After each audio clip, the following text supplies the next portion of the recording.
It's the Jack and Nick Horror Show.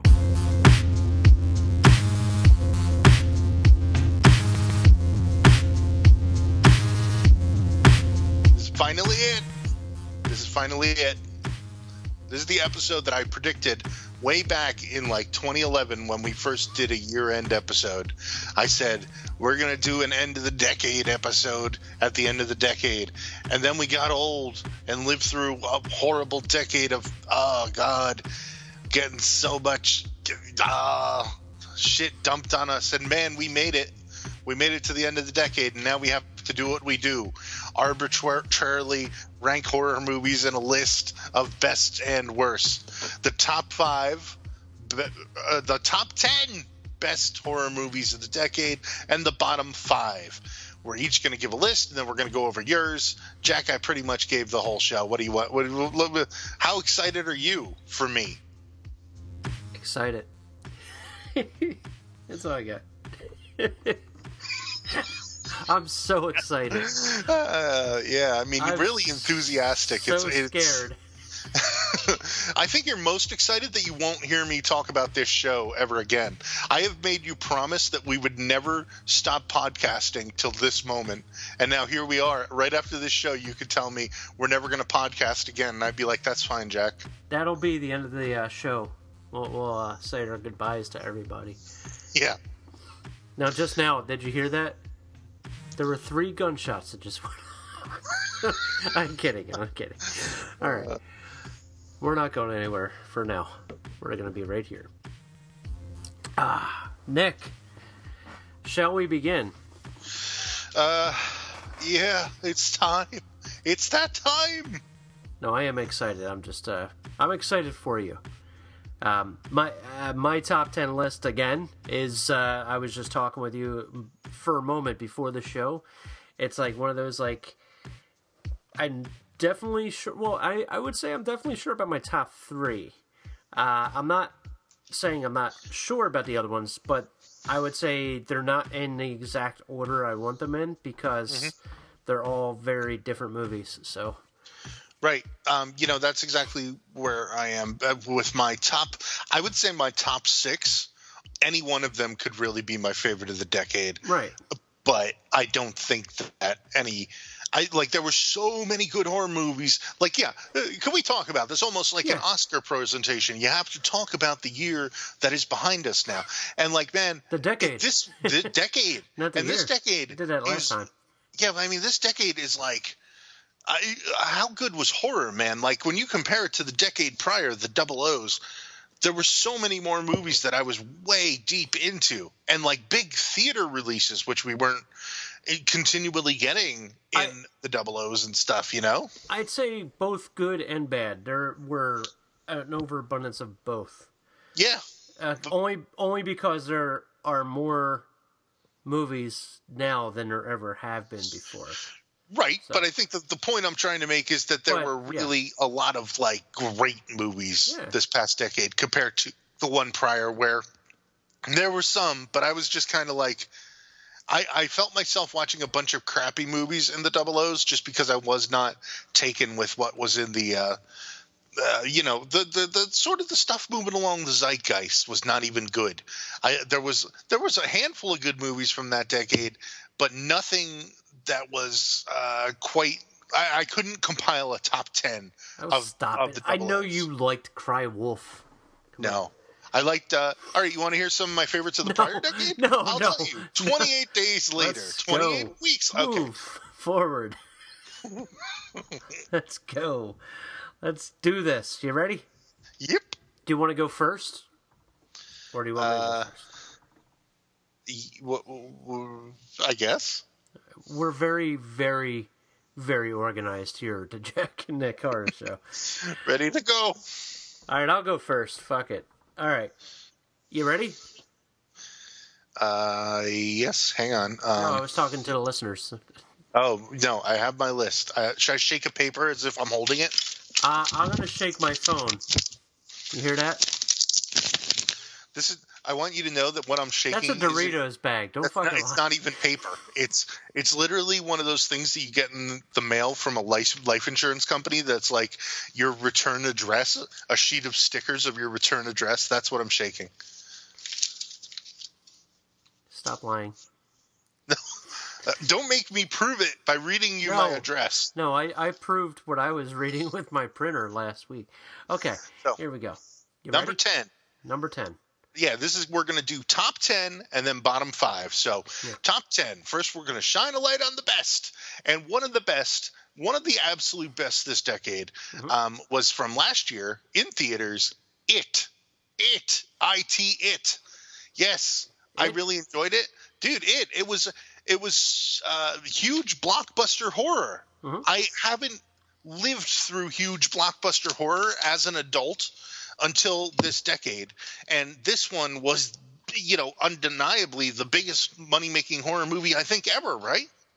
I believe so. It not adjusted for inflation, probably, but probably overall. I mean, it made like $400 or $500 million, and it was good. It was a good movie on top of that, and there's so much good shit to say about it. We did a whole episode on it. You can go back and listen, but I just want to say it was a great movie. It was almost like the slasher thing that people have been missing, without it really being like a slasher, but like a big antagonist horror movie with an iconic villain and nightmarish scenes. And I mean, like, I could gush about it for a long time, and I have. And it's not my favorite because there's 9 more still to come, but it definitely made my top 10. Jack, do you want to say anything about it, or do you want to give me yours? It's funny because my number 10, both picks that I had for it were 2-letter movies. One was It, which is 11, and number 10 would be Us. Yeah. Because we talked about it in the last episode. I adored it. I thought it was better than Get Out, which I also thought was a great movie. I just thought that the movie itself was my speed. Get Out was definitely brilliant, perfect, beautiful, all that, and great commentary. But in an actual like step forward for me, I think Jordan Peele stepped a little bit more forward with Us, and it presented something really cool and different. And that's what I appreciated, and I enjoyed the shit out of it. And it was long, and it was fun. It was everything. Mm-hmm. And you know what else I liked about it? I didn't get to mention the boardwalk. Like I know they filmed it in same place they did Lost Boys and all that. I get that, but just like a pier boardwalk. That's kind of what I did when I was little, and I always wanted to have like a horror movie in that area, and this year it encapsulated that very well. So there you go. Yeah, and man, that movie was a lot of fun too. Yeah. Does not appear on my top 10, but was still quite fun. Well, you just spoiled that one. I was expecting it to be number 1. Okay. I'll tell you when your crappy picks are not as good as my picks. I'll tell you every time. You know what? You can suck your own number 9.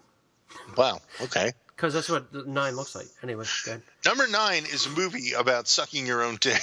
Actually, no, it's about really a lot of messed up stuff. And we haven't talked about it this much on this show, but we definitely did it on our last podcast because I feel like it profoundly affected me as a horror fan when I saw it. And that movie is a Serbian film. Definitely a genre and boundary-pushing movie that was completely ridiculous. If you're not familiar with it, I don't even know how to describe it to you other than... I can. How would you describe it? I mean, like, how do you describe it? I would say an ex-porn star.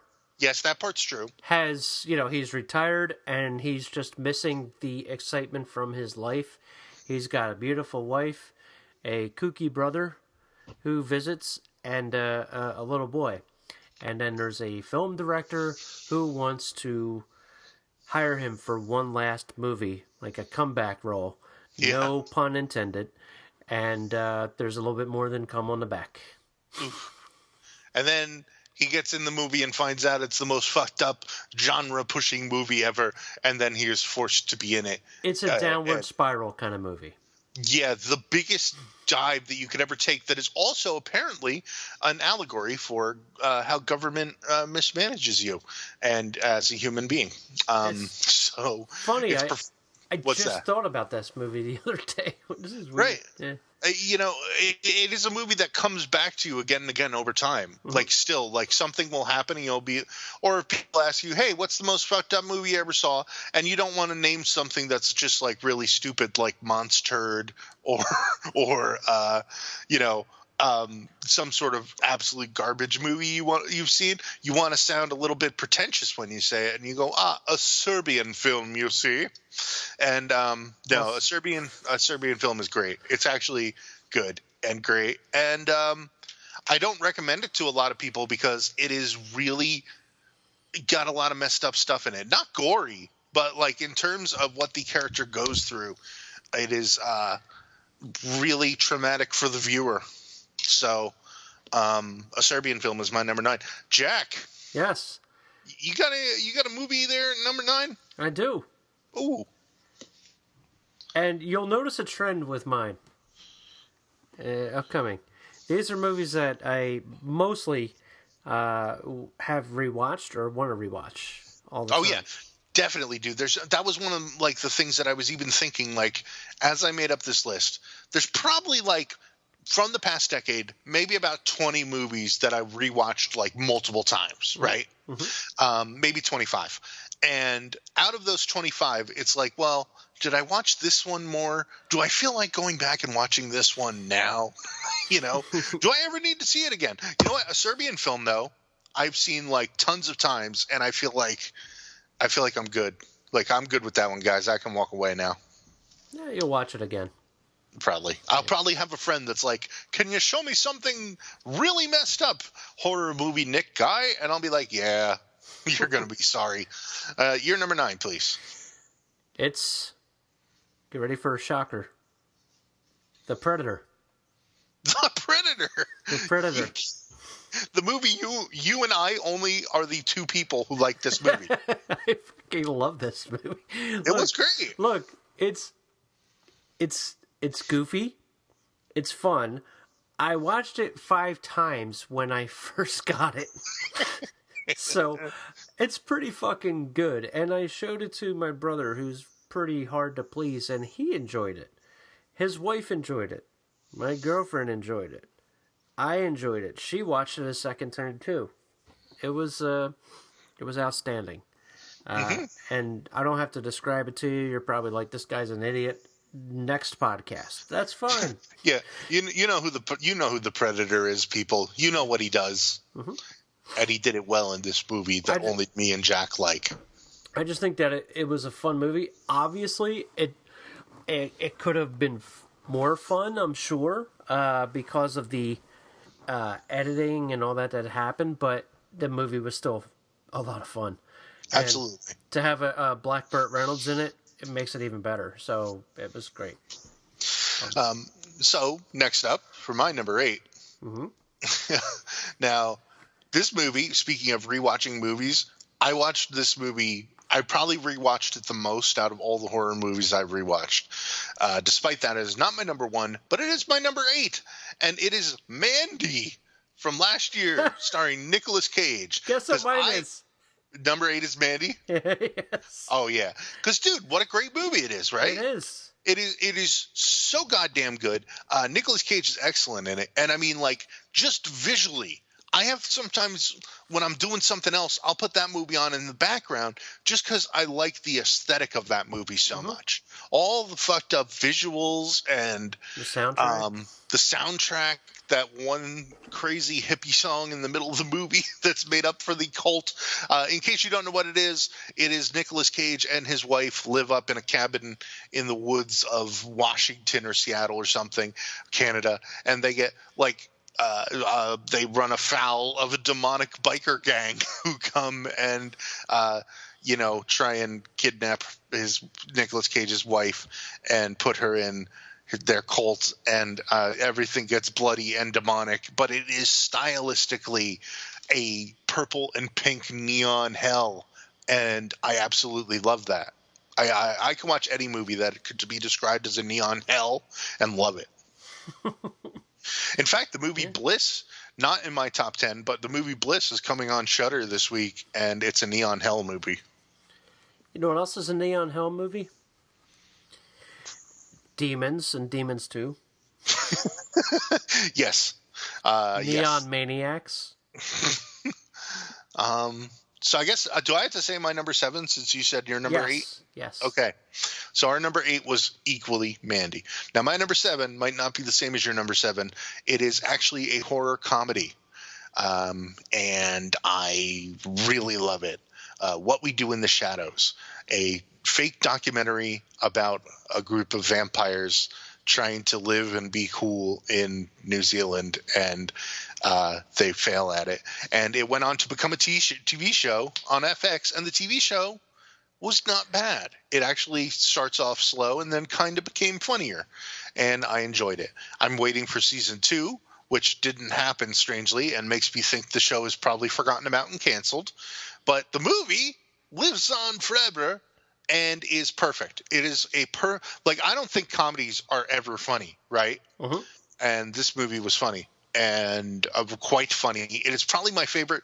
It might be my favorite comedy of the decade as well. I laughed my butt off at what the vampires do because they are so well played and also goofy and terrible. And one of them tries to eat French fries and gets sick and vomits blood. And I ruined that scene for you, but I want you to know about it because it is the best scene, and I laughed my butt off. My butt. Jack, you like What We Do in the Shadows? No, I did. Just kidding. Yes. You fucking liar. Also directed by Taika Waititi. How do you say his name? Sure. I'll just go with the way you do, because if I do, you'll pronounce it any way you want. This is true. I will just make it up and continue to say it wrong. So Taika Waititi, who directed Thor Ragnarok. So if you like his style of directing, go back and watch this one as an accompaniment to that. Also, the movie The Wildebeests or whatever, right? That was him. And now Jojo Rabbit is nominated for an Academy Award, but I haven't seen that one yet. And they're, I mean, it's a rumor, but, well, not a rumor. He's being asked, but it hasn't been confirmed, that they're asking him to do the next Star Wars stuff. Right, because he did an episode of The Mandalorian, I believe. Mm-hmm. So we just don't know how to say his name. And he also did the voice of the bounty hunter robot. Yes, he did. So what was your number 7? Alrighty. Autopsy of Jane Doe. Really? Mm-hmm. This high on the list. This high on the list. And why? Because it's a simple, scary horror movie. And it's effective. It works. It has great acting in it. It's everything that I want in a horror movie. And I was impressed by it. Impressed is a good way to put it, because there's no reason that it should be a good movie because it sounds immediately like a dumb movie. Like a terrible shit movie, yeah. Exactly. Like, how many times do these fucking possession, supernatural, ghosty horror movies come out, and they all have a name like, compared to another one that wasn't that bad, but like The Taking of Deborah Logan, or like anything that is the something of full name. The Exorcism of Emily Rose. Emily Rose. Yeah, that was actually a good one, too. And if it's a comedy, naming the good ones. Don't forget the comedy ones that they don't know what to call it, so they go blanking, enter name. Like, right. Saving Silverman, Finding Nemo. Or in the movie The End, there's the part where Jonah Hill gets possessed by a demon, and it's the possession of Jonah Hill in the movie. Forgetting Sarah Marshall. Yeah. Anyway, so the point is, that movie is one of those not Sarah Marshall. The Autopsy of Jane Doe is one that seems like it could have been the crap, but it was good. I wouldn't put it top 10 good, but I agree with you. It is way better than people are probably expecting. I'm putting it top 10 because it's very it's like methodic and it's melancholy. It's like almost everybody has worked with that older person, be it I know it's the dad or whatever, but like you've just been a young guy working with an old guy, and the old guy is just he's done it for years. He's done the job. It's just you're going through the motions, but they're fun motions in a way, even though you're working in a morgue, and it's just somebody like. Here's a good way to say it, and then I'll finish, and then we'll go to the next one. You remember James Cameron talking to Tom Matthews in Return of the Living Dead when he's talking about the shit in the basement from the movie Night of the Living Dead and all that, how he says it was true and all this. The way he tells it, it's very compelling, right?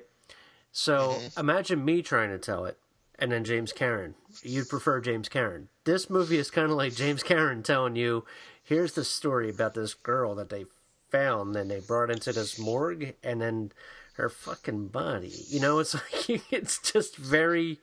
like one thing after the next. It's really, really cool. I loved it. So there you have it. All right. What's your next? So number 6. Oh no, you didn't. Wait, yeah, you did. Okay. I was like number 6. No, we skipped number 7. No, I just don't know how numbers work. I'm very excited about this episode. We know that. Number 6. This one shouldn't really surprise anybody if you know what I like and what human beings in general like of horror. The movie from 2015, I think, It Follows. Where a girl is followed. She's followed by a sexually transmitted demon of some sort, and it is a movie worth seeing. It is tremendous, like new age art house horror. Scary, weird, and surreal, like very surreal. And I think that's what's cool. There's not a lot of movies that get surreal quite right. Mandy is one of them. It Follows another, and it is nightmarish. And there are definitely scenes in that movie that are like good jump scares, not like the jump scares that you see in like modern ghosty possession boo movies where it was the cat in the window that made me go No, like actual scares in this movie. It's been 5 years since the movie came out, so I'm going to talk to Jack about one of them. Jack, you know that scene where suddenly a giant weird dude just walks into the room? Scary scene. That's a scary scene. It was scary. Dude, people were screaming in the theater when that happened. It was good. That's because people are idiots. No, I'm kidding. No, that's a good scare. Give those people credit. No, it was. I'm just kidding. It Follows was a good movie. You got something at number 6 that is not It Follows? I do, but I did also enjoy It Follows. It's not on my top 10 list, but I did enjoy it quite a bit, and I want to watch it again eventually. Like, I think that's one of those movies that after you see it, it's really good, but it's one of those that needs to breathe. And then if you go back and watch it 5 some odd years later, it's going to be a lot better. Yeah, even though I liked it a lot, I am not knocking it. I have rewatched it and liked it many times. So yes. All right, you ready? Yeah, number 6. Number 6, Mick fucking G, man. The Babysitter. I loved The Babysitter. Yeah, that was a good movie. The Babysitter was so much fun and silly, and Samara Weaving is absolutely wonderful in the movie. And it's The Babysitter is everything Stranger Things wants to be. I have no idea if that's true, so I'll just agree with you. I've never really watched Stranger Things. Not that I'm not knocking Stranger Things. I think it's progressively getting worse each year, but and it feels. I'm not knocking it. It's just a piece of shit. No. And that's not bad. It's like it's almost like you're one of your favorite series of movies, like say Die Hard. Like Die Hard 1's great. 2 is all right. That's great. 3 is great, and then it's wonderful. 4, and I love it. If you talk No. I love the first three, but I'm saying that progressively, you compare it to the first one, they don't compare. It's just, I love Die Hard with a Vengeance. It's a great movie, but it doesn't compare to the first one. It's better. It's true. It's better. Eat your dick for breakfast. But yeah, The Babysitter. The reason I say that, it captures a young man's fantasies, and it feels like an 80s movie that's not an 80s movie. Absolutely. And it's made by somebody who grew up in the 80s. It's not made, but I'm not saying they're the same thing at all. Don't get me wrong. But what I'm saying is that there's that thing, that suburban nightmare thing that they capture in that, where the suburban nightmare thing in the Stranger Things feels like they're picking apart what they think the 80s are or were without actually being there in the moment. And they just see movies and try to put it all together. The Babysitter is one of those made by a dude that's completely crazy when he makes movies like Charlie's Angels and shit. And I think he's a better film director than Michael Bay, even though I think Michael Bay can make something great. It's just that I was just blown away that this movie was made by McG, and it felt like an old school movie that you would find on video and just rent on a weekend and just fall in love with and eat pizza with, See, I would also compare it to the late 90s, early 00 slasher movies that followed Scream, where the movies that were good in that weird self-aware slasher genre, they knew how to treat the self-awareness and still be a good slasher, just like Scream. And I think that that's kind of one of the Babysitter's strengths. Yeah, it's kind of like Home Alone. Right. In a sense, but also it doesn't become Home Alone.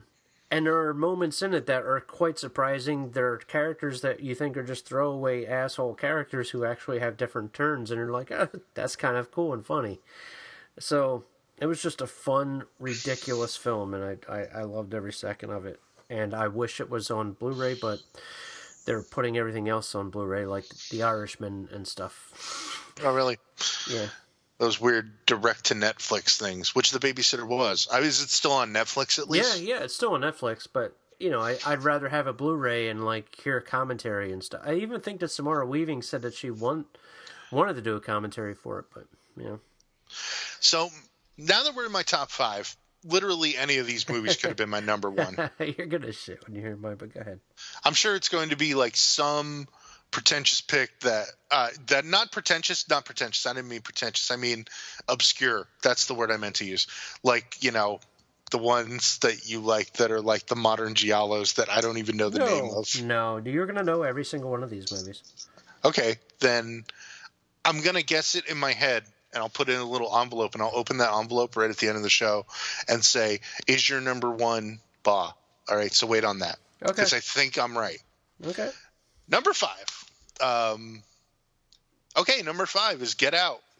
I totally love that movie. And, I feel like Get Out is probably the most inventive horror movie of the decade, and one of the most inventive horror movies I've ever seen in my life, because it takes an entirely ridiculous concept that no one has ever done before quite the same, and nor could they do again, because it's a fantastic allegory for sort of whiteness and blackness and what that means in society, and how these elements interact quite horribly, and in the movie quite gorely at times. Well, only one time. There's only one bit that's really gore. It's when brain is there.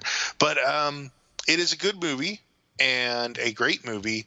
So much good shit in it that just an absolutely perfect horror movie.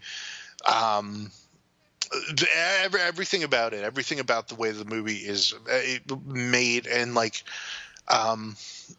the way that the themes are both poignant and well presented, without nothing in it that beats you over the head with it. Everything is just stuff that you're like, yep, you know what I mean? Nothing that is hard to swallow about the movie. Maybe that's a better way to put it. But Get Out is really a perfect horror movie.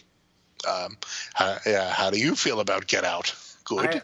Yes, I did say that. I was like, oh yes, you did. Yeah, I absolutely did think it was a tremendous movie and a wonderful first time movie, and it's not on my top 10 because I just think that, I think that Us was a step forward. Some people say he's a step or a couple steps back with that, but hey, we all have our likes and dislikes, and that's all it is. I didn't dislike Get Out at all. I mean, it's just a different movie, and Us is one I have watched twice, and I could see myself watching it more than Get Out. Next is on your top 5. Next on my top 5 of the decade. It's the decade. Is Maniac remake. Yeah, that's a great movie. Not only now, that movie is possibly one of the movies where the remake is so vastly better than the original. Even though the original I still kind of like and stuff, I do love the remake. Yeah, and not only that, the one thing that the Maniac remake did that not many remakes do is it became a trendsetter. And I say that because you notice after the soundtrack for that came out, and of course Drive, you had the synth wave 80s jerk-off fest happen across the board. Listen, the jerk-off fest was wonderful. No, it was. I don't want you insulting it. No, I'm not insulting it, but it's true. Synthwave is my second favorite genre behind metal, if you must know. I agree. And I listen to it all the goddamn time. Listen, I agree. But I'm saying that I'm not knocking it. It's a jerk-off fest, and I say that both for men and women. Every single, it's like, oh my God, Carpenter Brute. And it's like, okay, guys, we get it. I understand. It's cool. Calm the fuck down. I will agree with you, though. Because there are... Well, yeah, go ahead. I don't want it to turn into Swingers, because Swingers came out and everybody goes, oh my God, big bands. Oh my God, Cherry Poppin' Daddies. Oh my God, Zoot Suit Riot. Oh my gosh. And then it all fucking went away. Well, yeah, I think it's not going to stick around forever, though, because musical trends really can't. And it makes me sad a little. Sure. But at the same time, I do agree with you that there were a lot of movies that started overusing the synth, where it would just be that dun dun dun dun dun dun for no reason in a movie that stylistically does not require such a thing. Doesn't require it at all. Didn't The Stranger have it like that? I can't remember. I'm thinking it was The Stranger. Or no, wait, is it The Ranger? The Ranger did, yeah. But that was based in the 80s, and that's why they did it. That's the exact excuse everybody uses. Well, it's based in the 80s, and it's like, well, this movie doesn't need that type of theme at all, that type of that aesthetic or theming. Just because it takes place in the 80s. Not every 80s movie had a synth score, right. But, everybody doubted Maniac, though. They doubted it. Mm-hmm. And they're like, Elijah Wood. Right. And I'm not saying I was like, I told you so. But I'm like, you don't know how good Elijah Wood really can be. Dude, I remember us having conversations about that 10 years ago. Mm-hmm. Where, I don't know. I guess people just didn't see him in, what the hell was it? The Sin City movie, Yeah. And obviously he was good in that, and I was like, yeah, I want to see more of that, right? Uh-huh. And then he made a whole movie of that. The guy, what is his name? Kevin in Sin City. Yeah. Yes, becomes Maniac in Maniac, and Maniac is great. And you know what? Also, Elijah Wood, an unsung hero of the horror genre this past decade, because he is just making a ton of fucked up or producing or putting his money behind a lot of good movies that I enjoyed. Just to name a few, Cooties and I Don't Feel at Home in This World Anymore on Netflix. I really enjoyed. Not a horror movie, but I really like that movie a lot. And a few other things that he's done over the past decade that's just like, man, He's doing good stuff. He was behind other movies too that I have forgotten the names of all of them. Just look it up on IMDb and watch the stuff he's producing. Yeah. Didn't he produce Mandy? I think he did. Yes. I think he did. Yeah. See, good stuff. Elijah Wood, good stuff. Yeah. All right. Number 4. Okay. Number 4. Mm-hmm. Good picks. Number 4, I feel like is interchangeable with Get Out. Like either one of them could have been 4 or 5 because I love both of these movies a lot, and for similar reasons. It is this movie is called Starry Eyes. And I love Starry Eyes. I probably am the biggest fan of this stupid movie, even though nobody else is talking about it these days. I think it is a fantastic movie that is thematically about ambition, right?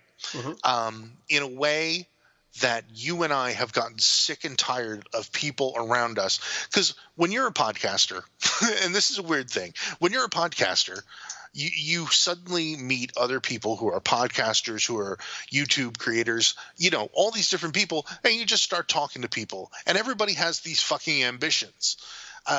Some of them want to be screenwriters. Some of them just want to be content creators. Some of them just want to be podcasters, but they have these great ideas for things, right?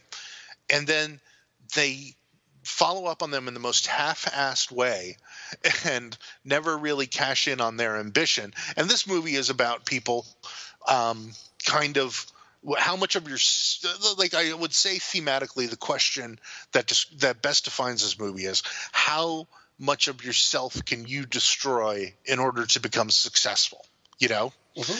And this movie has horrible things in it that happen to the main character, who's a girl who moves to L.A., wants to be an actress, right? Horrible things happen to her. But also part of the thing is that no one understands the sacrifice that she is making to become successful. And that's kind of what this movie is the metaphor for, because she's surrounded by all successful or, unsuccessful creative types, people making their own movies and people that are going to be photographers, but I'm just going to post it all on Instagram. One of my favorite fucking lines in the movie is exactly that. There's a guy who's like, yeah, I'm just going to post all my photos on Instagram because it's so easy now, mm-hmm. Like, which in doing so over the past few years has ruined everything. Like social media, the way that social media takes your content, it absolutely destroys it because you see websites failing now, right? Oops. We relied too much on posting our stuff to Facebook, and now it just gets posted to Facebook or, thrown around on Twitter as a discussion point, and nobody reads the article, Yes. And you have all these newspapers trying to figure out how they're going to make money. Not the physical newspapers, the news on news sites online are losing, mm-hmm. because people, just kept doing the easy shit and doing it on social media for free when they should have been doing it. I'm getting off topic, but Starry Eyes is poignant is what I'm saying. It made a point. It's clearly happened in a way that is much bigger. And also it is thematically about ambition and the failure to pursue your ambitions and the sacrifice necessary to pursue your ambitions. And it is also, again, a surreal, nightmarish movie. And I totally love it. And if you think I'm wrong about the themes of Starry Eyes, I talked to the director of Starry Eyes, and he said, this guy gets it. So I am 100% right. Well, fuck you. No, I enjoyed Starry Eyes quite a bit, too. Number 4. I actually have a shirt with Starry Eyes. Really? I do. And it glows in the dark. Cavity Colors. They have cool. They have a shirt. And glows in the dark. Number 4 for Jack. Number 4 for me is a number 5 in a series of movies. And that would be Final Destination 5. I was so afraid that you were about to say Phantasm 5, and I would be like, Jack, are you fucking kidding me? So that movie came out last decade? Yes. I thought it was... 2005. Why am I don't know. No, it came out when I moved back from California. That I know. Because I actually wanted to see it. It came out in 2011.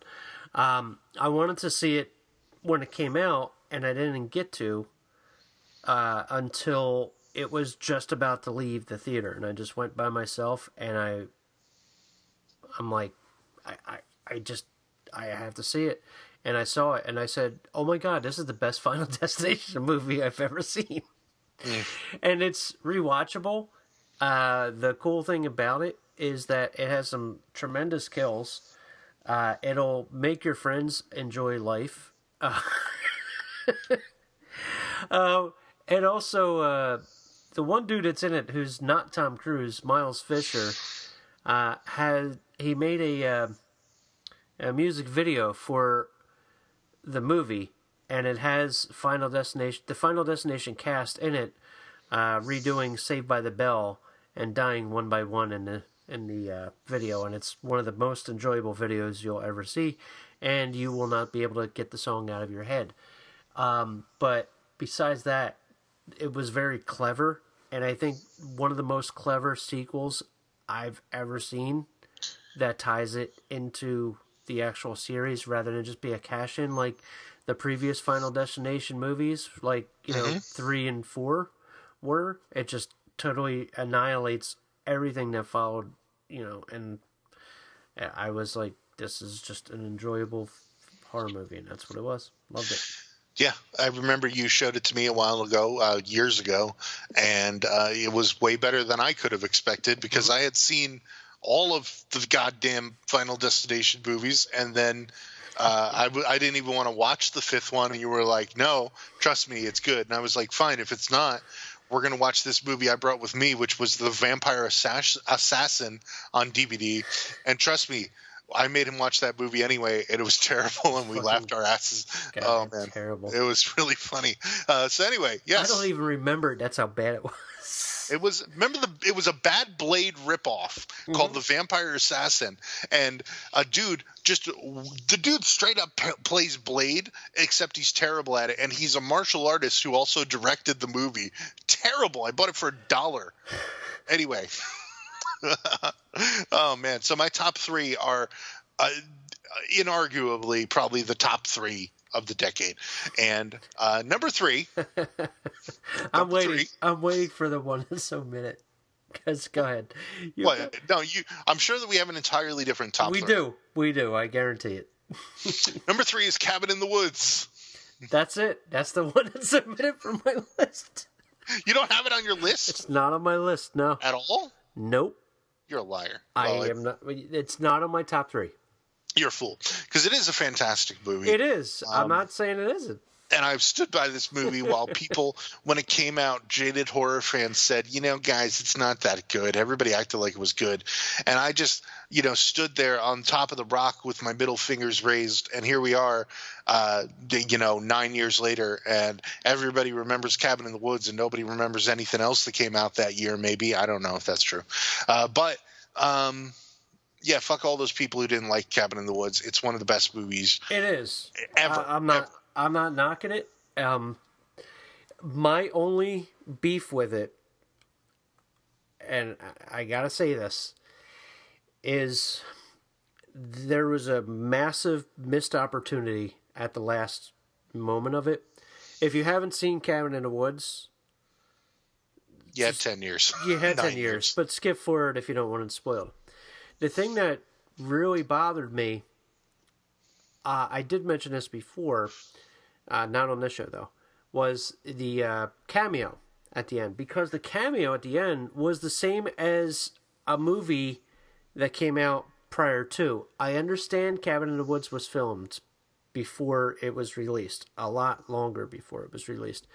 But this other movie called Paul, with Simon Pegg and Nick Frost, which I didn't really care for, had the same exact reveal at the end of the movie.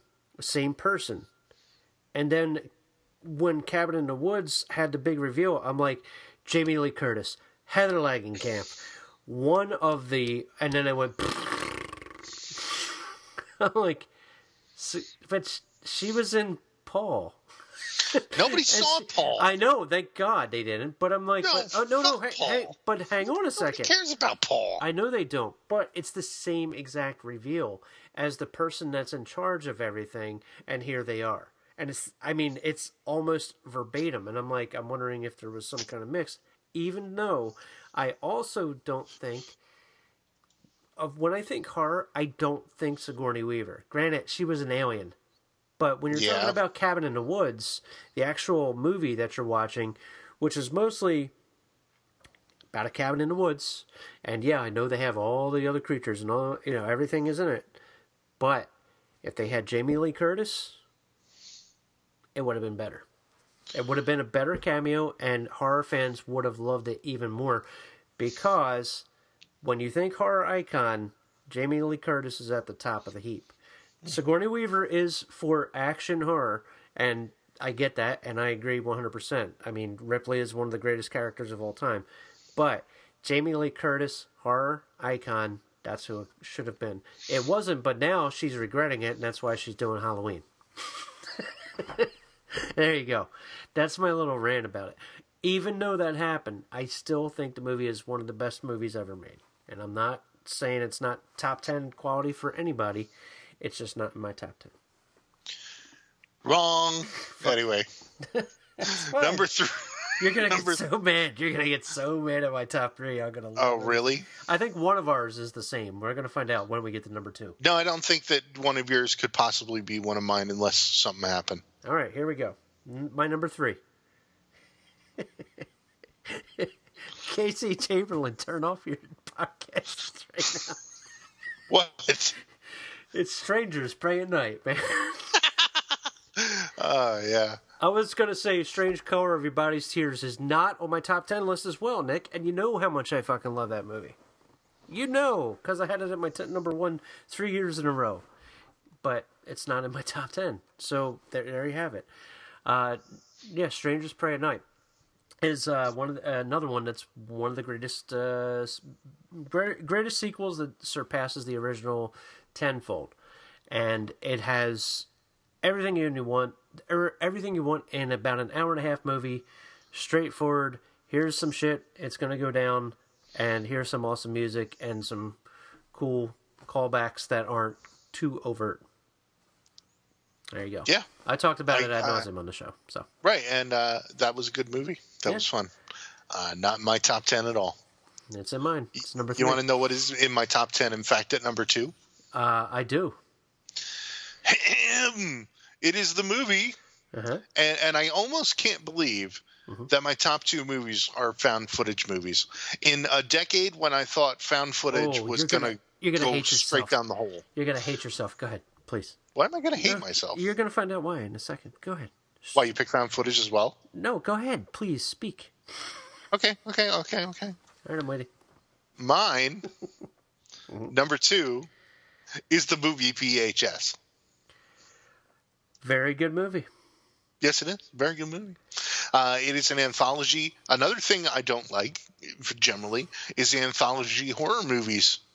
And this is a found footage anthology horror movie that is just a nightmare on film. Like several nightmares that should not exist.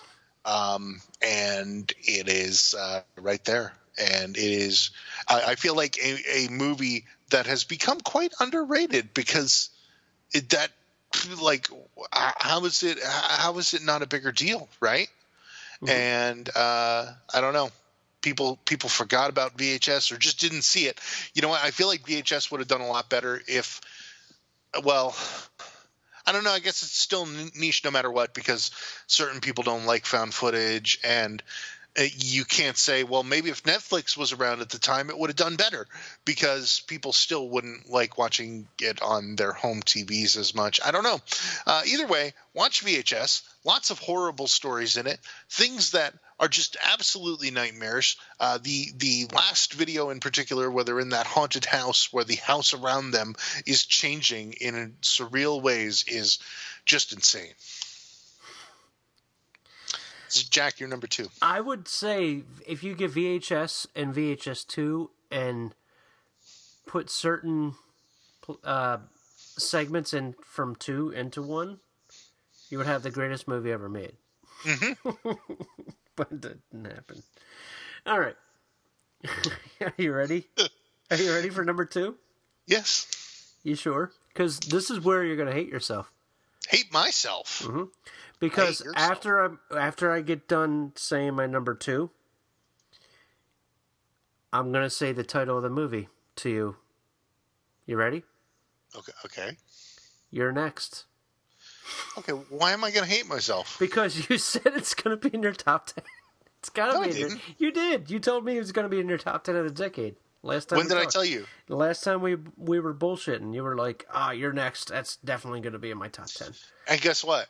I was wrong. And I reviewed the list, and I was like, your next is so close. It's so close, but it's just not there.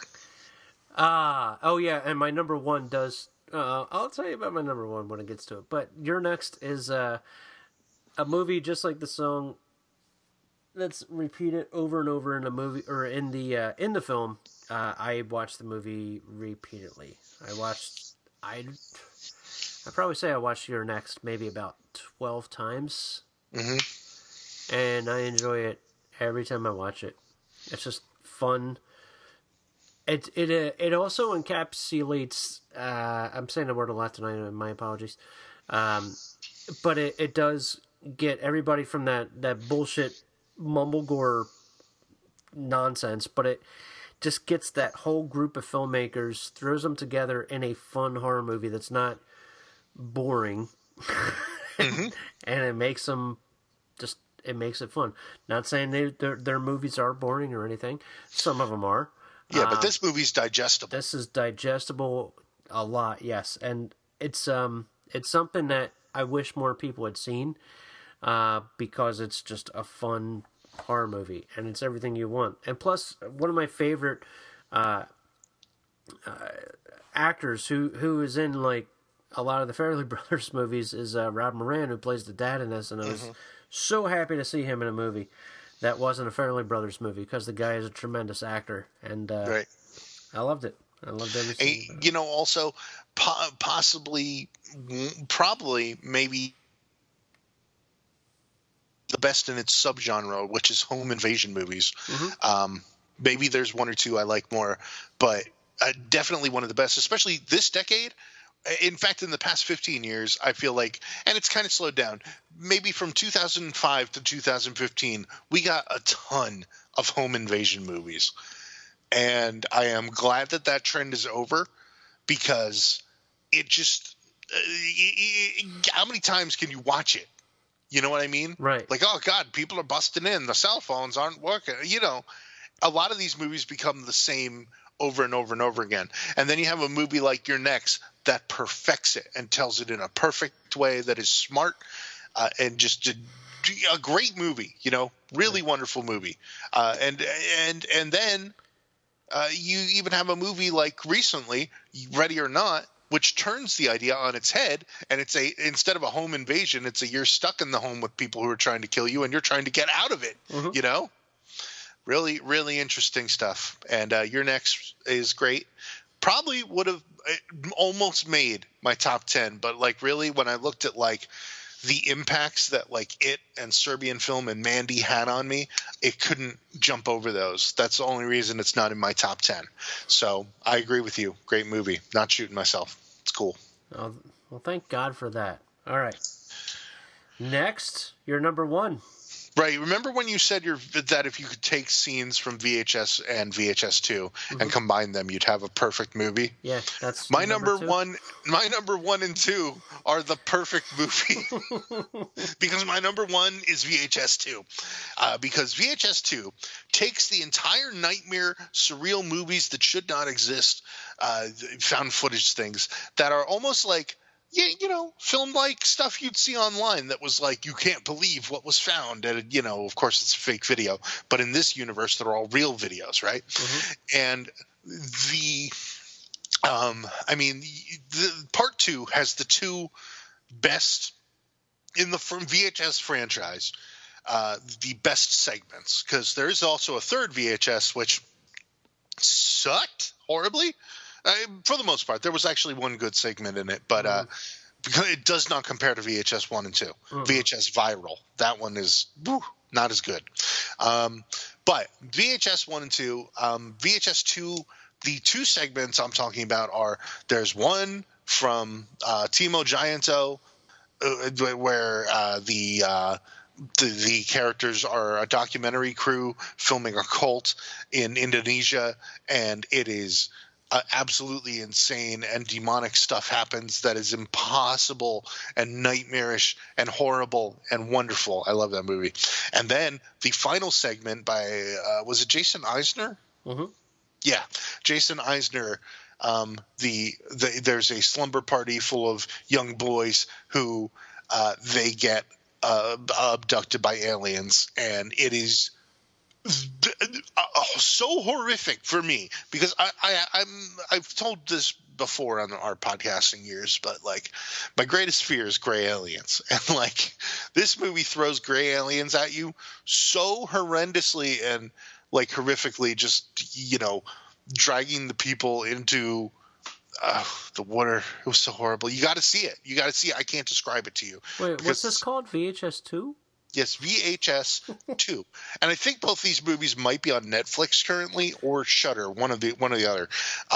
If you haven't seen them, really nightmare stuff and really fun to watch. Absolute roller coasters. Piece of punk rock horror filmmaking that I feel like has not been duplicated or surpassed since. And I absolutely love them. I would compare them to the movies from the prior decade, Rec 1 and Rec 2, which are, you know, also phenomenal. But just I don't always love found footage stuff, but when it's done good, man, it's so good, right? Mm-hmm. And you know what? That's the same thing with the Rec series. Once they went to Rec 3, it was like, I don't know, guys.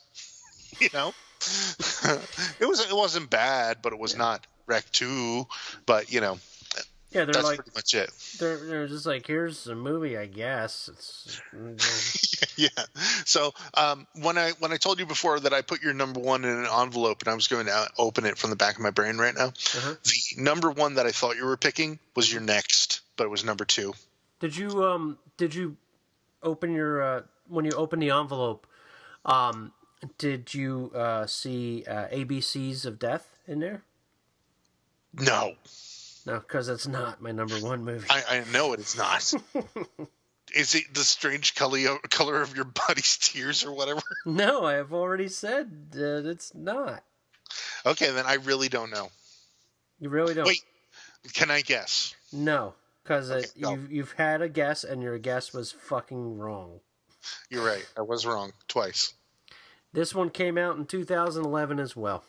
Oh, man. And it was on my list on a previous show that we did. It was like number 2 for my top 5 that year. But I said it was and please don't get offended, but you will, a cunt hair away from being number 1. Those were my exact words. But it's now my number 1 of the decade. And it's one that I've watched more than anything on this list. And it's one that made me fall in love with a group of guys in a plutonic way. You know what it is. Yes, I do now. It's Father's Day. Father's Day by Astron 6. Tremendous movie. One of the best comedy, horror, gore fests. Beautiful, wonderful movie. They are now no longer. They retired, which sucks. They made Chow Boys, which they retired with, and hopefully, one day somebody gives these guys a lot of money to make more movies together, because they made some great stuff. And Father's Day is, I mean, it's one of the greatest movies ever made. If you like grindhouse movies, Hobo with a Shotgun, the real Grindhouse movies, like just shitty 80s movies and synth score and gore, and you just want to get disgusted but also laugh. Father's Day is that movie. And the funny thing with Father's Day too, when I show it to people, I go, we start watching it, and the first 25 to 30 minutes is not funny. It's very dark, and it seems like it's trying too hard. And I'm like, just wait until the church scene. Mm-hmm. And after that, it goes crazy. It turns into an Astron 6 movie. Mm-hmm. Not that... Who knows if that was intentional or not, but it just gets funnier and funnier and funnier, and then it just turns into one of the greatest, worst effects I've ever seen in movies, dude. It's great. When they go to hell and stuff. Oh, my God. Yeah. Now, that movie, wasn't that one of the first ones of the decade of the trend where they present fake commercials as if you were watching a videotape, right? They did. They did the movie that was coming on after. Right, as if it was on, but the movie looks like as if it's on a videotape. Videotape, yep. And and it's presented as if you also accidentally videoed part of the network's advertising. Dude, that's what I mean, right? Yep. And I just I fell in love hard on that movie. Mm-hmm. I just everything. They just got everything right. They had their own voice, which so many fucking people don't have this whole decade. Right. They have a voice, and it wasn't heard by many. But let's be real. It was ripped off by a lot of people. This movie and Manborg, both by Astron 6, were way ahead of the trend of that videotape, semi-cyberpunk sort of I don't mean just cyberpunk, the synth wave, the throwback to 90s Sega Genesis level graphics and storytelling put on screen, right? Because especially Manborg has more of Manborg looks like a Sega Genesis game come to life for me. It definitely. There and are that's so more many serious too. Right. Because they made The Void. Don't forget the other guys made The Void. Right. They also made the newest Leprechaun movie, which is actually a lot of fun. The Editor, which was the straw that broke the camel's back. W is for Wish was one of theirs, which was the one that was it was like a fake commercial for He-Man looking toys. Yep. That ended up being horrific, and W is for Wish was in ABCs of Death, or ABCs of Death 2, one of those. Check it out. But they made that whole sort of lo-fi synthwave style. I'm saying they made it because I don't know anybody else who came before them. And then we slowly saw these things come out over the past decade, like Turbo Kid and the other one that was big. What was it? Kung Fury was the other one. And they're making a feature-length version of that. Not to mention Far Cry 3 Dragon Blood, and which also was HD Trials Dragon Blood, and then you saw the rise of actual 1980s movies that were found, like Miami Connection, right? Which is what this movie is aping, but people hadn't seen that sort of thing before, All these things are connected, and I really believe it started with Astron 6, and people don't even fucking know who they are. I would say it started with the movie Grindhouse first, and nobody went to see that in the theater, and then, except for a bunch of, let's call them neckbeards again, why not? That's what people do. Yeah, but Grindhouse led to the people aping Grindhouse. Right. But this led to people... go ahead. This was like Hobo with a Shotgun, where they made the trailer. Yeah. But Lloyd Kaufman produced it for $5,000 or $6,000, and they made the movie look as good as it does with that terrible budget. but that was Grindhouse. I'm saying they have a different aesthetic where it's like right. No, they have Grindhouse rediscovered 80s. on VHS. Yeah, exactly. They have an 80s Grindhouse, whereas Grindhouse was a 70s one. Another one was even WNUF, which is a great movie. If you haven't seen it, yep. and somehow didn't appear on either of our top 10s, even though we both love it. Like that movie is another one that uses that found videotape from the 80s and perfectly uses the aesthetic. And maybe it's not inspired by Astron 6, but I feel like the success of films like that is due to Astron 6. And I'm talking about it like in the same way that, like, okay, Nirvana was the biggest grunge band, but really, like, bands like Sonic Youth were there first. Like, that's what Astron 6 is to this genre, this throwback genre that dominated so much of the art we've seen over this past decade. Yep. And they're extremely talented. Like I said before, they have they have a DVD that's out, Troma put out. It's a collection of all their shorts, and some of their shorts are about 20-25 minutes long. And the two standouts are H.I.Z., which is a zombie movie that combines Friday the 13th, Zombie 3, and Masters of the Universe. What? Where people get, like, they turn into zombies from fucking. Yeah. And, Jesus Christ. Okay, let me just say this real quick. Adam Brooks in H.I.Z. is one of the funniest goddamn things you're ever going to see in your entire life. I'm not talking this up like it's really this funny. If you are a Friday the 13th fan, you remember, what's his face? The guy with the glasses. The one that was chopping the wood and stuff. Yeah. I can't remember his character's name. But I don't know. Well, Adam Brooks plays him in short jean shorts, a red handkerchief around his neck, and no shirt the whole time. And the entire movie is dubbed by them. They filmed it without sound. Excuse me, and then gave their voices to their own characters. And I don't want to spoil it, but you just have to see it.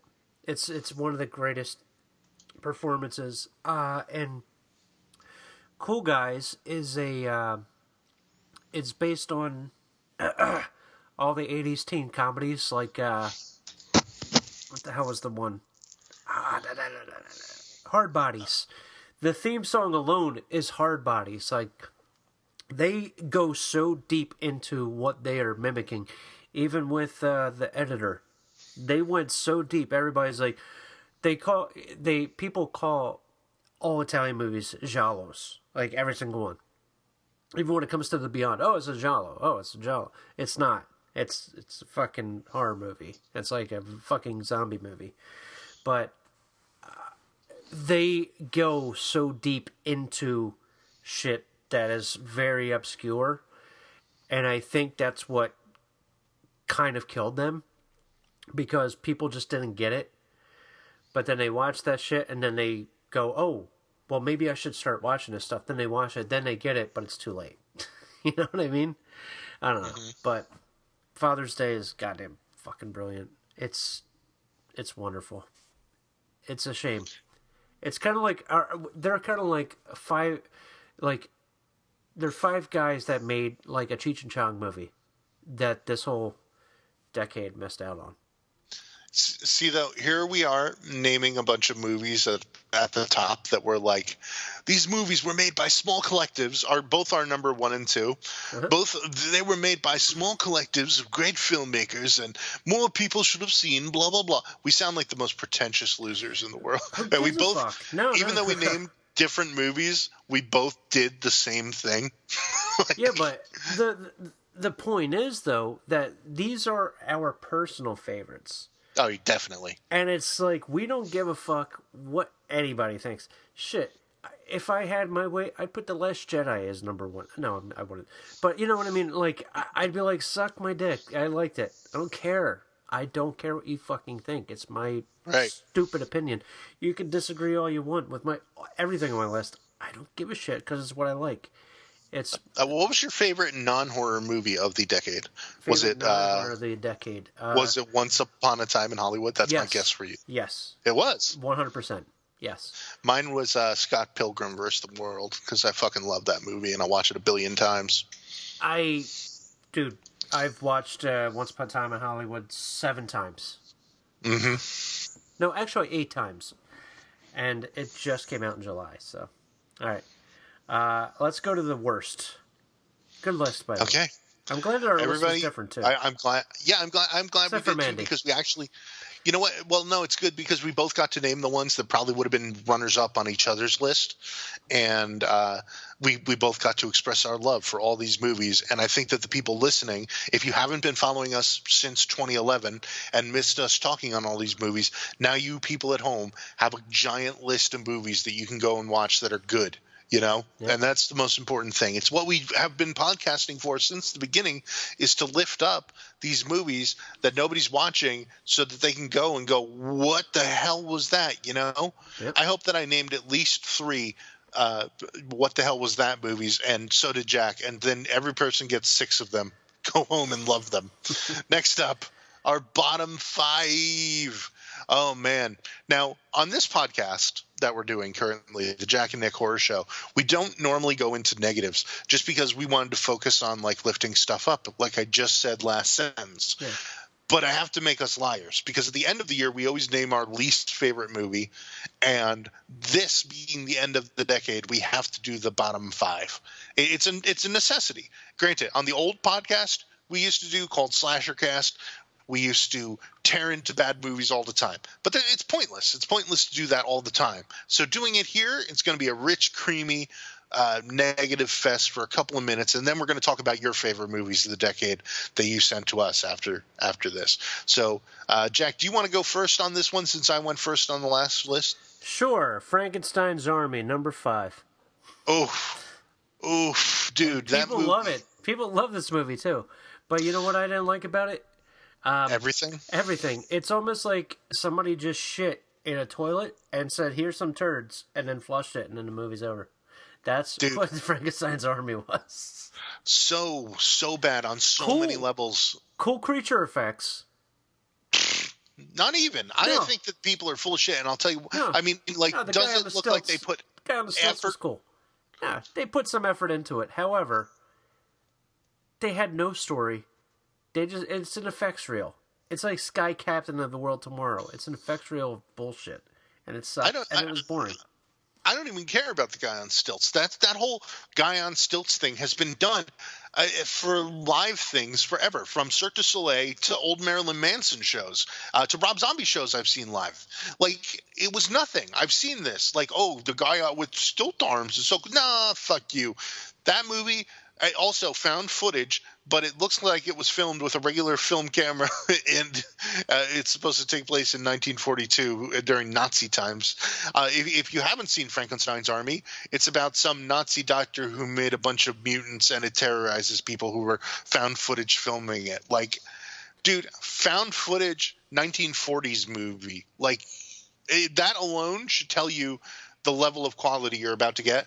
And then the whole movie is just like thing after thing after thing that you're supposed to look at and go, wow, what effects? And like, I don't care. It's just, you can't just put effect after effect after effect in front of me. And they're not good looking effects. They look like people in costumes, and that is not good. Like, it is the year, well, I mean, I don't remember. I think it was the year 2013 when that came out.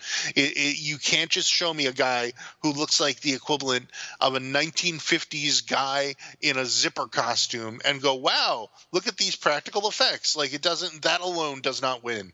I'm sorry. So, yeah, you're number 5. Great pick. All right. Number 4 or 5 for you. Sorry. Oh, number 5 for me. A movie that also, I guess you could say, had good effects. If you care about zombie effects, it didn't even really. But World War Z. I hated, not necessarily the worst technically made movie of the decade, but a movie that burned me with hate. Because this movie This movie, when you read the actual book, and then they just go, you know what? We want to make a World War Z movie, but I'm just gonna punt this book into the river, and like then they punt it, and then they made their own movie with Brad Pitt, where he stops in the middle of the movie to have a Pepsi commercial, and then also the zombies are not scary. There's no gore. They added a lot of horrific. And I don't mean horrific like in scary. I mean horrific as in offensive to my eyes, fake CGI blood shit. Totally garbage. I hate it. The movie sucks. It has nothing to do with the book. It is just painful to watch, and it is long, globe-trotting, zombie fighting, long, and obviously cobbled together from all the film that they had. They put in scenes that don't necessarily relate to other scenes and use different dialogue over the top. And like, I mean, it's a chop job of a movie, you know, not horrible looking cinematographically speaking, piece of shit. It's not that bad. It really is. Not that bad. You're right. My number 4. You're going to say it's not that bad. Piranha 3 Double D. Oh, not that bad at all. I was disappointed. Why was I disappointed? Because Piranha was so much goddamn fun, and Piranha 3 Double D was like its stepbrother that was trying too hard to impress. It was like, you remember that other movie? Hey, you guys like David Hasselhoff? Here's David Hasselhoff in the movie. He's David Hasselhoff. Get it? He's David Hasselhoff from. It was he definitely was in Baywatch. It's David Hasselhoff, guys. Look, he's being David Hasselhoff. It's so funny. Look, oh my God, look, guys, David Hasselhoff's in this movie. It's so funny. That's how it felt. It's annoying, just like my rant there. It's annoying. Nick, what's your number 4? It was definitely that sort of Sharknado. Hey, look who we got in this movie type of bullshit. Sharknado way before Sharknado. Sharknado is better than 3 Double D. I don't know that I would say that, but I'd put them close, I guess. So whatever. Next up, this movie, you'll agree with me that it really sucked. Yeah. And it was a movie that, once again, when it came out, and it is the poster child for the horror community before streaming services were available. Mm-hmm. People in the horror community would be like crazy for any sort of independent movie coming out that seemed to do something different, right? Mm-hmm. And this movie was the first zombie movie filmed in Africa, right? Oh, jeez. Yeah, you know what it is. And people said it was better than Night of the Living Dead. It was better than anything George Romero had done. It really brought back that George Romero horror movie. And it's called The Dead. And it's terrible.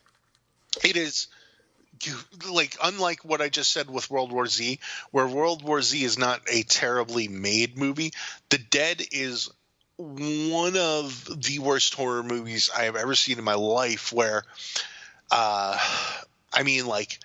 so many scenes are in the movie. Like, a guy's driving down the road. He gets a flat tire. He gets out, and they show like a shot of him getting out of the car, and he walks around and he looks at the tire, and then he goes to the back of the – like, we don't need to see everything that's happening in a movie. It reminds me very much, and this is a very weird connection to connect it to. There's this old movie, and I'm sure Jack's seen it, called The Undertaker and His Pals, right? Uh-huh. And it's from like 1969, 1970. And there's this scene where a guy drives a woman home, and he gets out of the car. He walks around to the other door, opens the door. The woman gets out. They walk up the driveway. He walks her into the house. He comes back out. He walks to the car and gets back in and drives away. That's a scene in the movie. And I remember thinking when I watched that. One of the best scenes ever in a horror movie. I remember when I watched that scene and I thought, man, it is good that we learn to stop putting scenes like that into movies, right? Mm-hmm. And The Dead is full of scenes like that where just they show you every goddamn thing. And also, the movie is boring, okay? Mm-hmm. The movie also falls prey to many tropes that a movie should not in this century, like It's a bunch, for some reason, even though it's a movie about Africa, the characters are all white. The zombies are all black. So if you want to watch a movie where white people shoot black people for 2 hours, this is your movie. It is really uncomfortable and weird to watch. And to think that, like, they were so stupid that they didn't even pick up on it when they were making it, that, like, maybe if we're making a movie about Africa, we should just have, you know, more black people in it or all black people in it. Well, you know, there both of the main characters. There was one white guy, one black guy. Naturally, the black guy turned into a zombie and was killed. Of course, and then gets shot because that's what happens. Yeah. And spoiler alert. In no way could I compare this movie to any George Romero fucking zombie movie. I know what to compare it to. You know how you sit at home by yourself one day and you fart. And you're like, okay, so it's my fart. Normally your own farts are like, they stink, but they're not like god awful. Oh my God. This one though is the fucking really bad fart that you almost make yourself vomit with. That's the dead. Wow. So what is your number 4? You mean my number 3? Yes. Oh my God, yes. Okay. Abe Lincoln Vampire Killer or Hunter or whatever the fuck that bullshit was. Oh my God, yeah. I'm not even talking about the knockoff one. This one was just goddamn bad. It was terrible. It had nothing. There was absolutely nothing to it. It was boring. And it was just action for action's sake, and the action wasn't good. Bad CGI. Bad CGI. Bad CGI. Bad everything. And there's a reason you haven't heard of Timberbuck Mumberfuck, because he is doing something else soon, from what I heard. But thank God it's nothing like this fucking movie, because this was yeah, it just sucked. Terrible. Yeah, I'm not going into it. It's not good. It wasn't. And the screenwriter from that, and also the author of the book, Abe Lincoln Vampire Hunter, Seth Graham Smith, I think his name is, has gone on to write several movies, whether you know it or not. Yeah. And I'm sure that some of them are good. I just don't care. Like, anytime I'm in a theater and I see his name pop up, I'm like, oh no. And he wrote one good book, but it's kind of dated by now. But it came out in like 2003 or 4. It was called How to Survive a Horror Movie, and it was kind of funny, kind of good. But I am way past that kind of humor in my life, and now I don't want to see. I don't know. After I had seen that, doing the old podcast and stuff, there are so many bad memories that just pop in my head with like people outside of the podcast that I ran into, and one of which, who I know you know who, was like trying to pick a fight with me, saying, "Well, you just didn't like it because you didn't read the book. You definitely need to read the book because, right? You know, yeah." And I'm like, no, the movie is fucking terrible. It's not good at all. Right. It was nonsensical and tried way too hard to like weave in stuff from. And that's what that person tried to do. They tried way too hard to fit in with every video game and comic book and bullshit. A fraud. I say a fraud. Okay, next. It was a mess. I agree. Yeah. Number 3 was also a mess. Now, this is a movie that we were sent, and I have to tell you the story about it because it doesn't really make much sense. It was called A Horror Movie by Many, and it was supposed to be some sort of like thoughtful, groundbreaking horror movie. And we were sent a screener of it back on Slashercast, and we watched it, and it was not the werewolf movie that people had told us it was. It is supposed to be a horror movie, and it is not. It is just garbage. It is Jack and Diane. Man, that was actually, if you can ever somehow, and I don't know how, I think some of our old episodes are still up on SoundCloud or around the internet somewhere.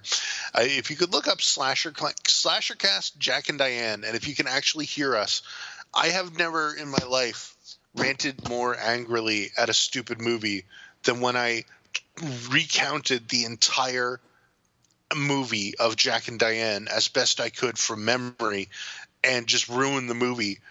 And it was really a terrible time. It is a coming of age story about 2 girls who are one of them's a lesbian and the other one is bi, and they don't they're getting into trouble and having misadventures and fun, all really bad and boring. And then there's maybe 2 scenes with a werewolf in it that it's not ever really explained in the movie, and it was called horror up and down. And see, now this is something that before streaming and things were easy to get, and before limited releases were as wide as they are now, right? Because now we get like these limited release movies that go nationwide, like Parasite that's out right now. Not necessarily a horror movie, but a good example of a movie that is like playing nationwide, even though it's in limited release, right? Mm-hmm. You also didn't have easy access to movies. You couldn't. Not everyone had access to movies on demand. Not everyone knew what to watch because you had to rely either on the podcast or following Bloody Disgusting really closely. You couldn't just go, "Hey, what's new on Netflix? Hey, what's new on Shudder? Hey, what's this movie?" You know, like you can now. Movies like The Dead, Jack and Diane, Frankenstein's Army would never survive or prosper in the year 2020, 2019, 2018, because now we have too much good shit to actually watch, and no one can sit there and tell you, oh, this obscure, pretentious pick that I have made is actually superior, because you know that they're full of shit, and you know that you have too much other shit to watch instead. But these movies were able to flounder, and I think we came up on a ranting podcast at exactly the right time to fight these type of movies. Like now, there's a movie that'll come out like The Velvet Buzzsaw, right, from last year, mm-hmm. that everybody beforehand was, when it was playing at TIFF and stuff, they were like, oh, this movie's great, or festivals. I don't know if it was TIFF.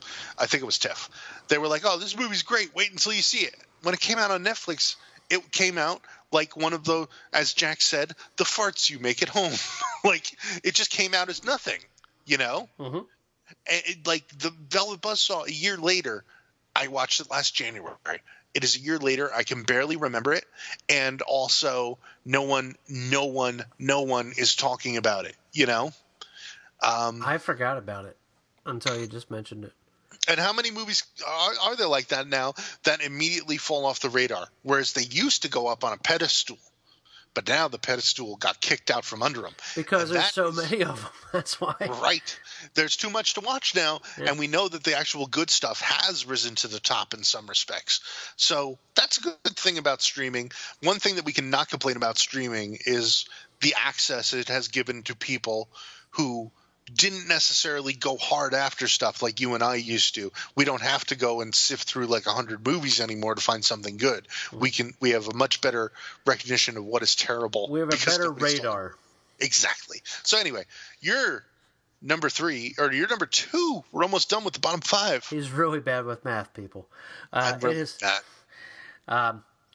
a movie that I actually won at an auction at Monsterpalooza. And I was very excited to watch it, and it was called The Orphan Killer. And I wish I hadn't. Man. And people love it. People love it. They're making a sequel. And it just, it's one of those things that I'm just like, okay. And that's it. That's all I feel about it. I'm not going to dog it or anything. I do know that people love it, and people swear by it, but it's almost like gutter balls for me. I just didn't like it. Yeah, I'm rewatching the trailer, and I feel like I have actually seen it, and I don't know why, but I can't remember it. Like, maybe I've only seen the trailer before, but I feel like I've seen the movie. Just like Jack and Diane. It's a movie that you watch and forget about. I didn't remember it until it popped up on the list. I was like, oh, that's right. That's one I can put in my worst. So there you have it. Yeah, it's a real Bill Shetty kind of movie, if I could just throw his name in the gutter one more time. I forgot that name too. There's so many names I forgot. Here's a movie that you may have forgotten, and you may have, I mean, if you forgot it, it's totally acceptable, okay? It is a movie from last decade, and it is called Decay. Oh, Decay. Yeah. I remember hearing the name, but I didn't watch it, I don't think. Yeah, we did. You did, because we both hated it. Really? It is the movie that was filmed by the students and staff. Oh, that thing. Of the Hadron Collider. Yeah. And they made a zombie movie centered around they turned on the Hadron Collider and then zombies are real, right? Yeah. This movie, and I mean the reason it made me and Jack so mad when we saw it is because this movie not only is it terrible, but it is just offensive. Like, not offensive in the way that, like, they're throwing the N-word around or something. I mean, like, offensive in that they had no business making a movie. They got funding for it inexplicably, had no background, no anything about making a movie. Shouldn't have been making a movie. And they went and they made a horrible movie. And there were a lot of people, like I said, lifting it up as a revolutionary new type of zombie movie. And it was just every atrocious direct-to-video zombie movie that you had seen ever in your life, all at once in one movie. Bad effects, terrible story, acting by non-actors, filmed just horribly. Like, it looked amateurish. It looked like what we would see now. And I mean, this is good that like YouTube grew so much over the past decade. It looked like a 40-minute long YouTube video made by like high school students. It was really, really atrocious. Yeah. Go ahead, man. I remember getting shit on for liking that or not liking that at the time. Mm-hmm. Because, you know, they really put forth effort and blah, blah, blah. And it's like, well, you know, sometimes kids do have terrible drawings. Right. Yeah, it was definitely the kids' drawing of horror movies. It was worse than that. All right. So, my number one had a actress that almost quit acting because of the movie, the lead actress, and the director didn't even want to do the movie and didn't even give a shit about it because he would rather make music videos like Smells Like Teen Spirit, speaking of Nirvana, to bring it back, and that would be Nightmare on Elm Street remake.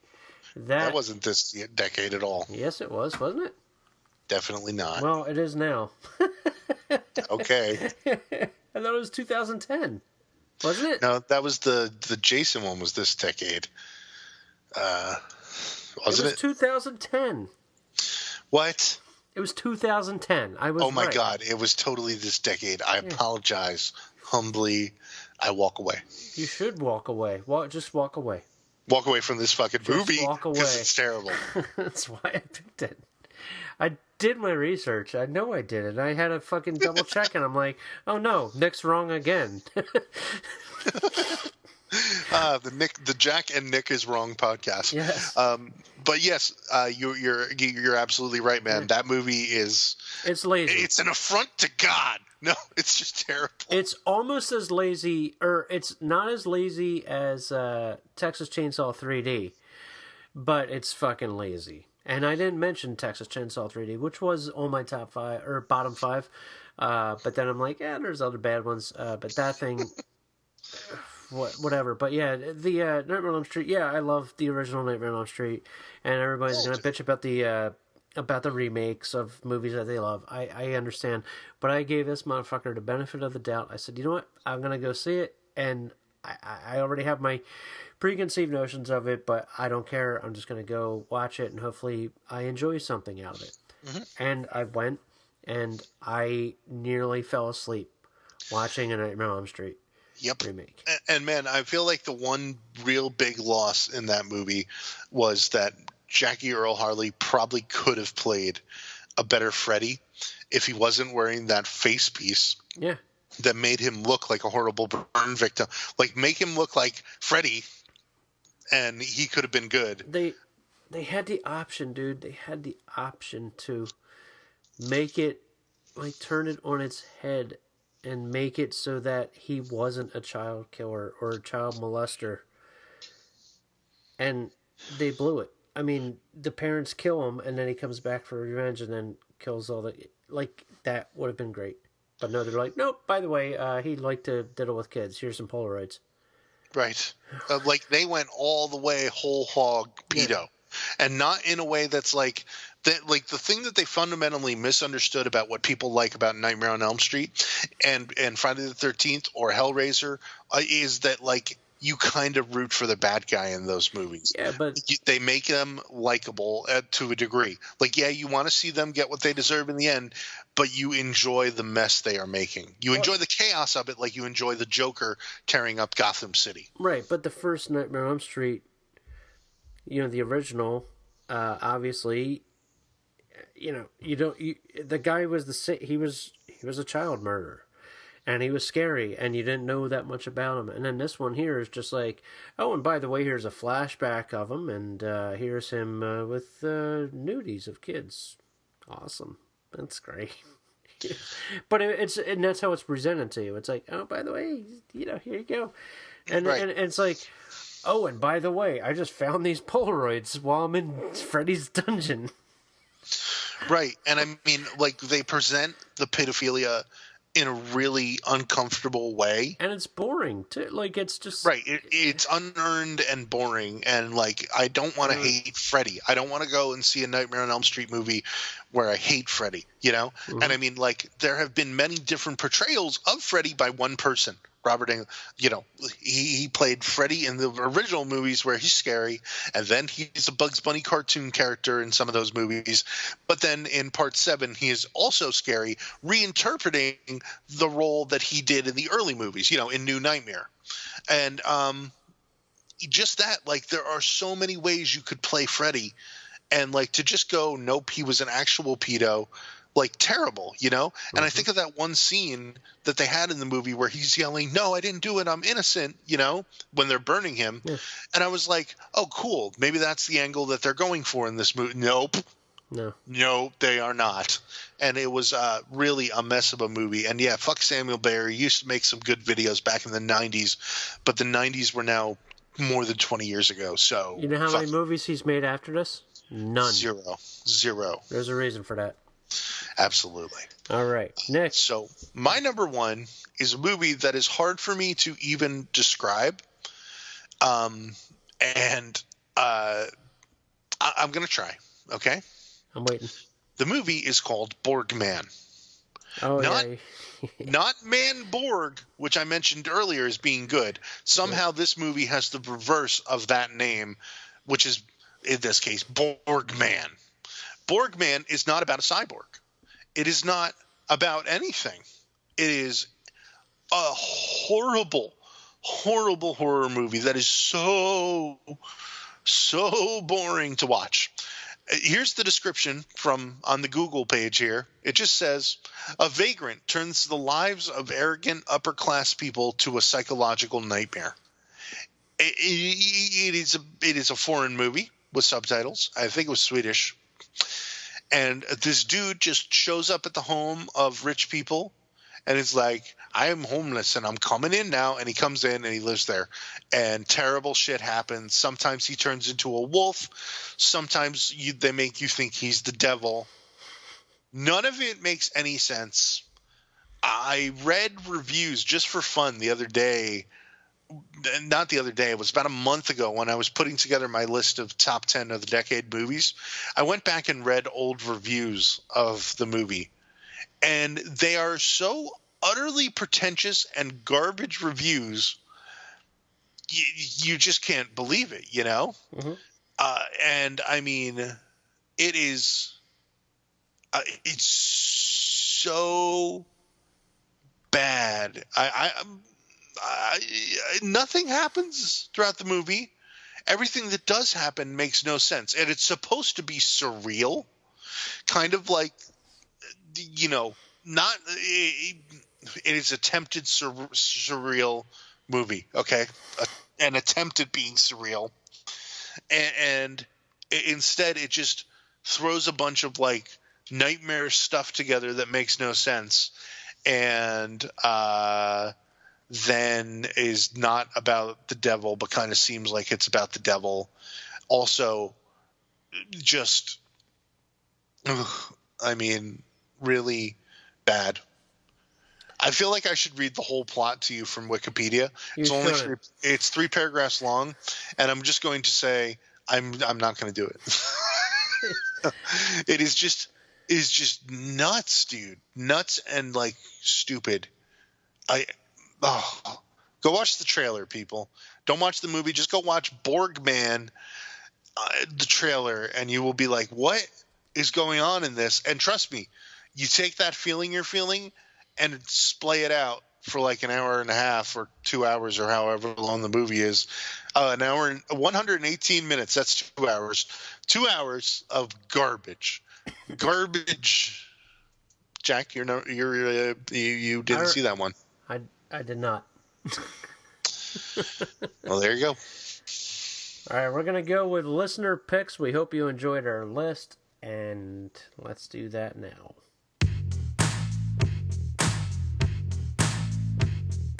So we did ask for some input from our listeners about your favorite and least favorite horror movies of the 2010s.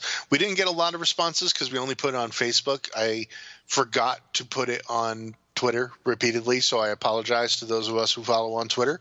But whatever, it's okay. You're here in spirit, okay? We know your picks. He's bad at math and bad at Twitter. Yeah, I know. So I'm really bad at Twitter. Our first response comes from Mike Merriman, an old-time listener of ours. And he said, without the benefit of rewatching my faves in order to rank, I'm going to say Hereditary.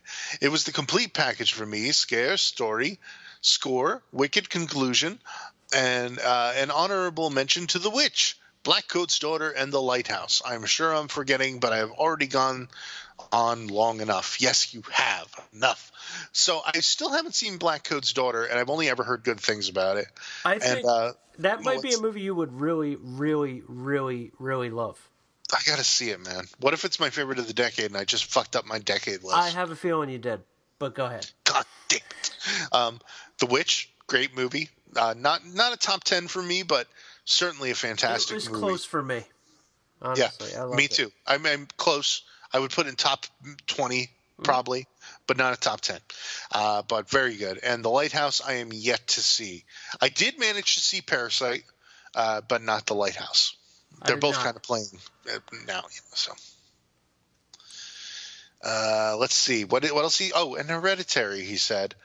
I have made it clear that I like Midsommar more than Hereditary because we got to compare the two because they're both by the same director. So Hereditary, it's Hereditary. There's actually a movie that is out, has a trailer out now that uses some of the same exact musical type of sting as both the Hereditary and Midsommar trailers. It is a movie. I just saw it the other day when I saw Parasite. I saw the trailer. I believe it's the Lodge trailer. Has exactly some of the same type of like string like that. It's listen to it. You'll be like, oh my god. That's made. I heard that was really good, and it's made by the guy that made Goodnight Mommy. And it's an American movie. Yeah. I'm thinking also if it wasn't the Lodge, there was this movie about a Wendigo. Is that the Lodge? No, I think it's something else. No, I think it's The Lodge. The Lodge is about people stuck in a... Oh, that's the one stuck in the... Yeah, it might be this movie that's coming out that's about Wendigos, and I forgot the name of it. Is it called Wendigo? No, probably not. Is it called Wendigo? No, it's probably called, like, Northern Wind something. A Wendigo story? A Wendigo Tale? No. Antlers! Monday, Tuesday, Wendigo? It's called Antlers, dude. The new trailer for Antlers has the music in it that sounds just like the music. It's either that or The Lodge, but I think it was Antlers that sounds like they're just completely aping the trailers for Midsommar and Hereditary. If I find it, I'll send it to you and you can... McDonald's, Burger King, Wendigo? Yeah. Mm-hmm. I need a Wendigo.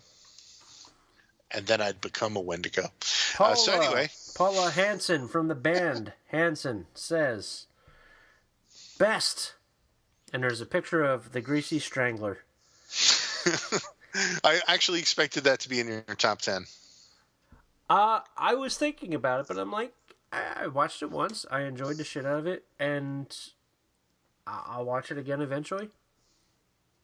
That's as far as I am with it. I liked it a lot. I thought it was really out there, and I loved the shit out of it too. But I'm just like, I don't know if I want to watch it right now. I'm going to put it as a top 10, but it's definitely out there.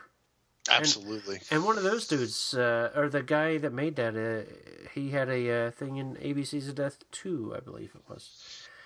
That was the one yes, with he did. The person in the bed. Yeah. Oh, I do not like that short, but I did like the Greasy Strangler. I liked it a lot. I did not like it as much as you liked it. I want to say his movie that came out after that with Aubrey Plaza and Craig Robinson and. What is it? Do you know? I can't remember, but I know who's in it. The other guy from it's in Garth Marenghi's Dark Places, and he's in the What We Do in the Shadows TV show too. I can't remember the movie though. Oh my God! Is it kind of like? Wait a minute. Is it actually kind of like the Garth Marenghi thing? Because the poster for it, I'm looking at it now. It's called An Evening with Beverly Loughlin. No, I have never seen this before in my life, but the poster looks just like that type of crap. It's not Garth Marenghi. No, Garth Marenghi is one of that thing is incredible. But no, it's not that. It's like a lounge singer or something. But it's like I don't know. It's just weird looking. But yeah, there you have it. Okay. Ulysses William Wendigo. He says best was Get Out. Worst was Would You Rather. Oh, really? Interesting. Yeah. Now, Get Out I agree with, but Would You Rather, number one, I didn't even dislike, and number two, I couldn't possibly put it that low. But, I mean, if that's the worst, you know what it is? If that's the worst movie he saw, he's lucky, because he didn't see all the shit He didn't see that I have subjected myself to. Yeah. Yeah. Congratulations, man. You did it. You did it. You got good taste, man. I know. I don't know what it's like to have good taste, but you have it. So I aspire to be you someday, and maybe not waste my time watching garbage film after garbage film, like I'm stuck on the Rock of Love or whatever that ship is in the MST3K. Well, I don't know. The Satellite of Love. I'm sorry. I fucked that up. Would have been a funny joke if I didn't say that. But okay, so Jack, we made it to the end of the decade and the end of our decade countdown spectacular. We did. I can't wait to halfway through the year, the new year. Right.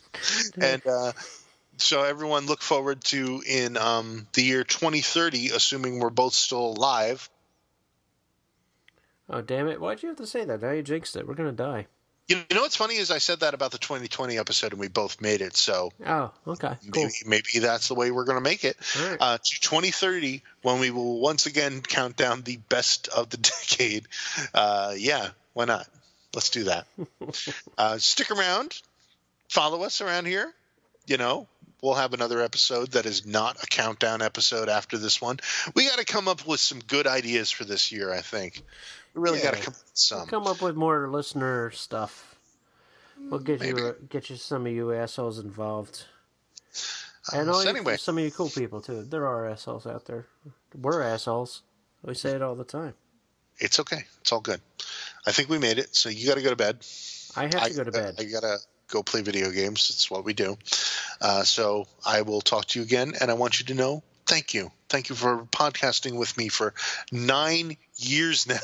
Like, what the Jesus, has it been that? Okay, that's the end. We're hanging it up.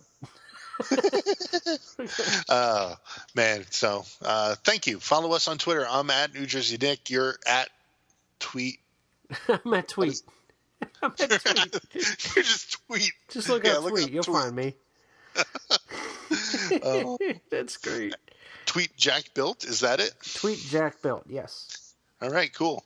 You can follow our show also on Twitter or on Facebook, The Jack and Nick Horror Show. So thanks to everybody for listening. Thanks especially for the fans that have been there. Some of you have literally been there since the start, and I can't believe we still talk to people who have been listening for that long. Mike Merriman is a good example of a guy who started following us in the beginning of Slashercast and is still there. We have a few others out there. I know Mick from Ireland, Mick Boss, he's still out there listening after all these years, still putting up with us, and a few others, a handful of others. Of course, our favorite listener, Sean Kelly. Everyone else is second place, tied behind Sean Kelly. Sean has been the most dedicated, wonderful human being to us. Anyway, he has his own segment. We love Tor. We love everybody. Stumpy. We love the one girl, Misty. Paula Hansen, obviously. Of course, we love Paula. I know Paula. I hang out with Paula. Well, she's been there supporting us for a long time. That's my girl. All and right. a few others. You know who you are. I'm sorry if we didn't name you. We forgot everybody else. We can name you if you interact with us more. Right. See, this is why we need a Patreon for our garbage. We'll come out if we ever did do a Patreon, which I doubt we will. But if we did, we would give you something worthwhile. It won't be. We'd be excellent at it. It won't be shit like this. Okay. No. But this is a good shit, and thank you for having me. This is good shit, and it's free. Let's end it. All right. Kill it. And thank you. Thank you. Thank you, and good night. Thank you, Mr. Acavano, Wendigo.